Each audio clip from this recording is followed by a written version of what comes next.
good morning, and hello again, everyone.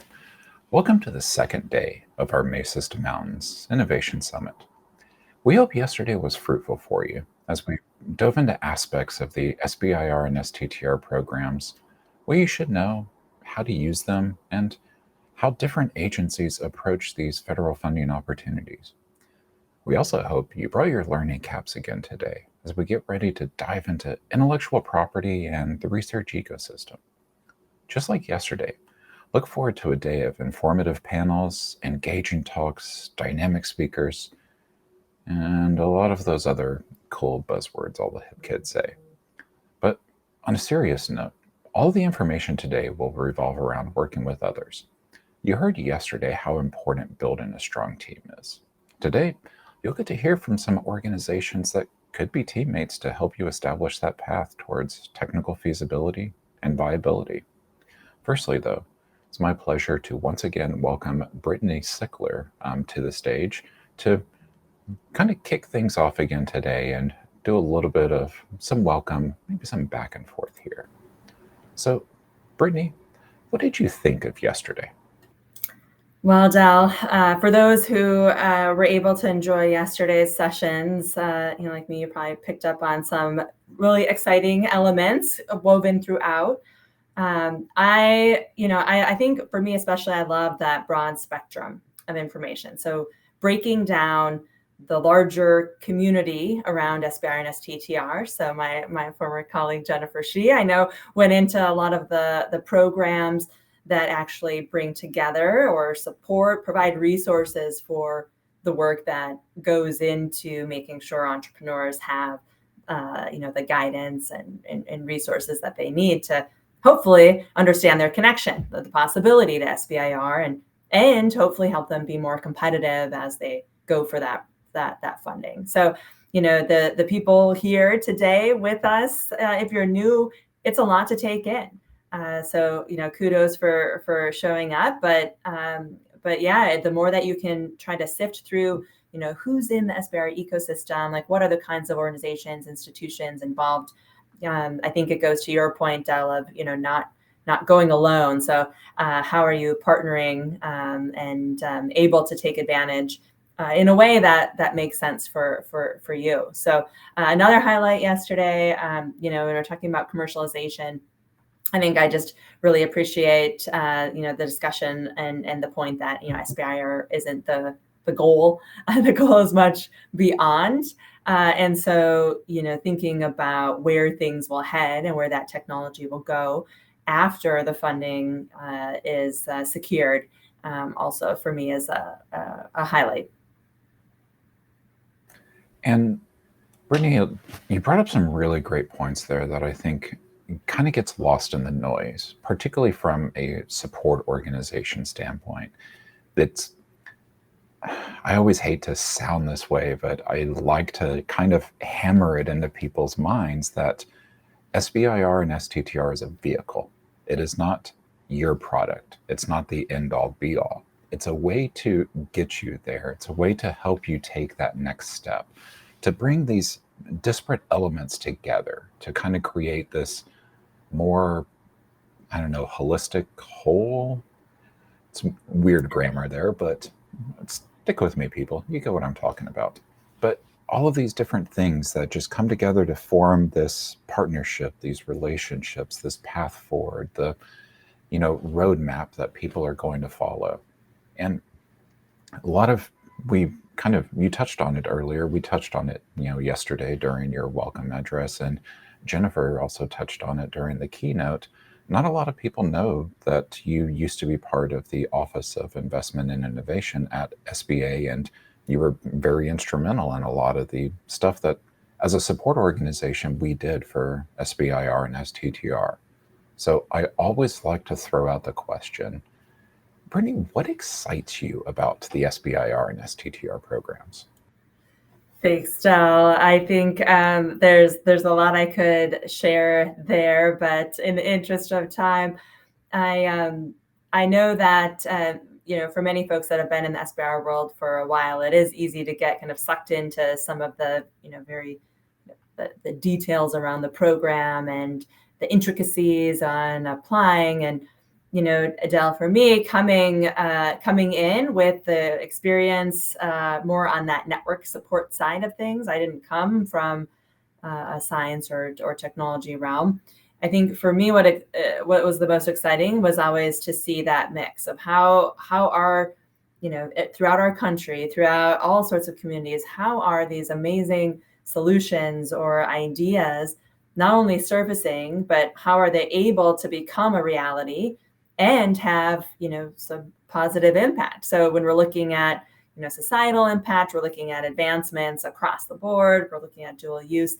I think for me, what was most exciting is that SBIR, isn't, to your point, the end goal, but it is such an important piece for many to be able to get that idea off of the paper, out of someone's mind, test it, refine it, improve it, and get it out there so it's making a difference. So I think for me, all of the success stories I would hear from, people who had no idea that they would ever be an entrepreneur, to technologies that they had no idea would ever succeed, and be able to see those roots come through because of SBIR. They wouldn't have come through another vehicle. I think gets me excited because I see the advancement for all of us as such a positive. I really like that you talked kind of about that innovation and that development towards that, product goal, that pipeline, about getting something and getting it out there. And I think for a lot of people, that's going to be very important information actually throughout today. Something then I like to tell people is there's a big difference between invention and innovation. Invention is science is cool. Innovation is science is really cool and I can make a buck or two off of it. And it's that pushing towards that revenue generation, that development, that's something in the marketplace, something commercially accessible in some fashion that I think really does stand or make invention stand out from innovation.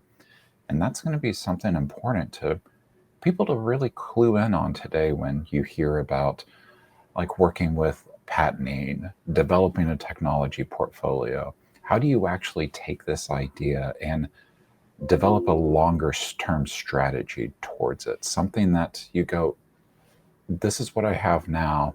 I can do this, and then I can actually build off of this. I can expand this, because this also wraps back into what one of the things that Brittany was talking about earlier with kind of that pathway and that vehicle.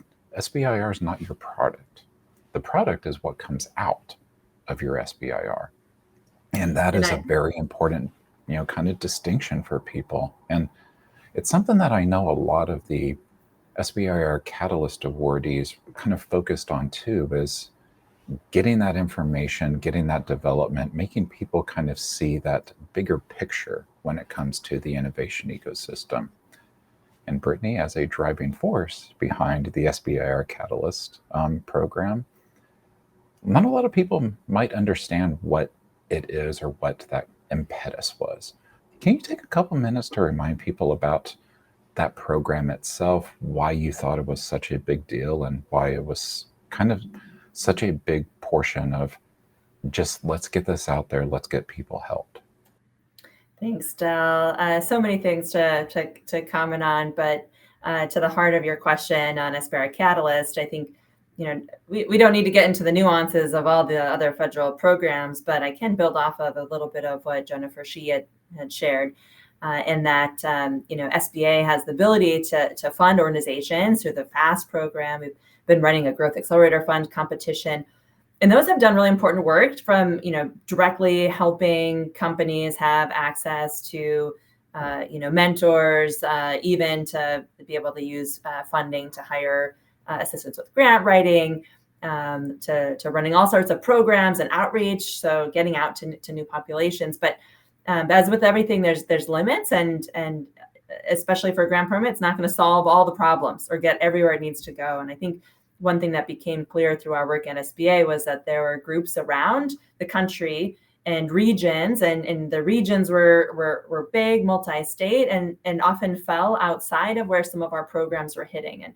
we wanted to use a prize to elicit some creative responses and partnerships all about how we can better provide assistance, targeting groups that have traditionally not been active or as aware or as supported in the SBIR world. So really being creative and reaching folks that are kind of underrepresented in what we're looking at in this innovation world. And so we're just excited, Del, thank you, and to the team as well for making not only the summit happen, but all of the work outside as you're testing out ways. What are we learning and how can we contribute to providing kind of a better space for that support here in the future?